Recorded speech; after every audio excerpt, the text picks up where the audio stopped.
Ici, c'est la salle des conseils. Plus belle place du monde! J'ai du mal à imaginer cette place avec des voitures.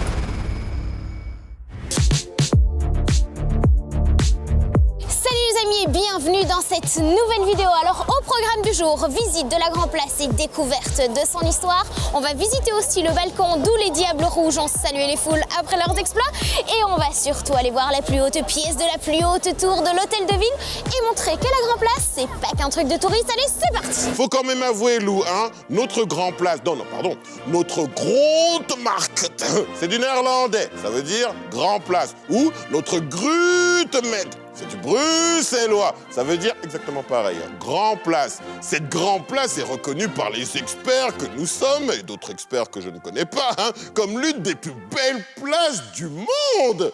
C'est clair, c'est une véritable œuvre d'art à ciel ouvert. D'ailleurs, on y retrouve la Maison du Roi, musée de la ville depuis 1887. Au XIIe siècle, ce bâtiment était complètement en bois et c'est là qu'on achetait du pain. D'ailleurs, en néerlandais, il a gardé un nom qui fait penser parce qu'on l'appelle Broodhuis, Maison du pain. On retrouve aussi de magnifiques maisons où il y a des restos, des bars. Certains représentent des métiers de l'époque et certaines maisons sont habitées. Alors, la Grand Place, c'est aussi la poésie à ciel ouvert parce que sur les façades, il y a carrément des poèmes latins qui sont écrits. D'ailleurs, Prési, tu sais que cette Grand Place, comme on la connaît, a déjà plus de 100 ans. Ah ben, Lou, bien sûr que je le savais, mais bon, plus de 100 ans, ça fait beaucoup niveau bouger, hein. Est-ce que tu savais ce qu'était cette place avant d'être la Grand Place? Ouais, aux alentours du 11e siècle, hein, par exemple. Ouais. Bah non, c'était pas une grande place, c'était un marché à ciel ouvert. Et oublie ces beaux pavés qu'on a aujourd'hui. Hein. Ah non, non, non. Le sol, c'était du marécage. En tout cas, entre le 11e et le 17e siècle, hein, le marché prend de l'ampleur. Bah oui, des bâtiments sont construits, des halles. Et on trouve quoi dans ces halles? Bah, toutes sortes de produits. Des produits qui m'intéressent beaucoup. Genre du pain, de la viande et des draps. 1695. Eh ben, Bruxelles est bombardée par la France. Oh là là là là là. Du coup, ben, ces bombardements créent beaucoup d'incendies et détruisent en partie le marché qui, ne vous inquiétez pas, je ne spoil rien, a été reconstruit quelques années plus tard, encore plus beau, encore plus pimpant, encore plus brillant. Oh là là! Mais l'histoire de notre Grand Place ne s'arrête pas là et elle va encaisser pas mal de coups durs. Dégradation, transformation, rénovation ratée. Durant toutes ces années, on a appelé cette place la place du Grand Marché. Et puis le 19 novembre 1959, c'est juste devenu Grand Place. En 1972, c'est la place qui est devenue piétonne et en 1991, c'est toute la zone autour de la place qui est devenue piétonne aussi. C'est dingue, non? J'ai du mal à imaginer cette place avec des voitures. Enfin, sauf là. Genre, tu vois? Ceux qui ramènent le stock pour les restos. Ceux-là, ils comptent pas. Chut.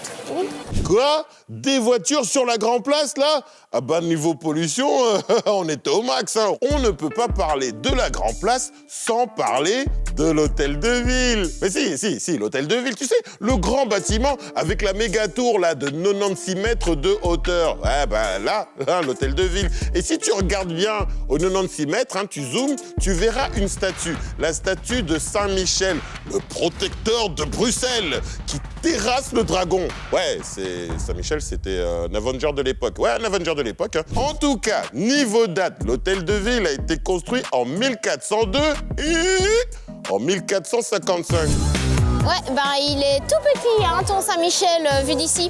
Dis Prési, mais t'as remarqué que le bâtiment n'est pas tout à fait symétrique? L'aile de droite et l'aile de gauche sont pas vraiment identiques. Une vieille légende raconte que l'architecte s'en serait rendu compte seulement après la fin des travaux. Et quand il s'est rendu compte qu'il s'est gouré, il se serait jeté du haut du beffroi et aurait atterri tout en bas à l'endroit où il y a un clou. Bon, c'est ce que la légende raconte, hein. Et nous, on va chercher le clou. Là, il y a un clou. Mais en vrai, il y a un clou là aussi, donc je pense que c'est peut-être une légende urbaine. Ce que je vous propose, c'est d'aller voir ce qui se passe à l'intérieur. Ici, c'est la salle des conseils. Le bureau du bourgmestre. Ici, c'est la salle gothique où le roi Philippe a dit oui à Mathilde. Il n'y a que eux qui se sont mariés ici. La salle des mariages, c'est juste après. C'est ici, la vraie salle des mariages. C'est plus petit. Et ici, c'est le fameux balcon. Vous imaginez Eden Hazard et Kevin De Bruyne en train de se faire acclamer par la foule et crier « Where is the fashion ?»